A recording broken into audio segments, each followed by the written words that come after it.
Baba uGadla uke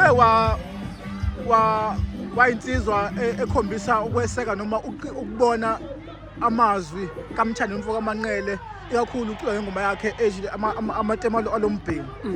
Kodwa ngiyafuna nje baba uGadla ukuthi sisakulento yokuxwayisa ukuthi umemezele ukuthi uzohoxa emcimbini eminye eseThekwini.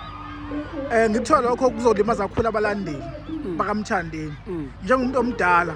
If bekuthiwa unika ithuba lokuthi uhlala ngaphansi uMthandeni ukuthi mhlambe acabangisise kahle isinqumo sokuthi athi uzohoxa kweminye imicimbi yethe siyaqonda ukuthi lo mcimbi umenyezelwe umuntu ozobe khona kodwa makuthiwa bungahlala phansi naye Mfo kaManqele ubungozi nobuhle balokho ozokwenza akushayeni abalandeli bakho abangabathandi bomculo. Kuzobashaya kakhulu mfethu abalandeli bangabalandeli. Abalandeli bathanda into abayithandayo.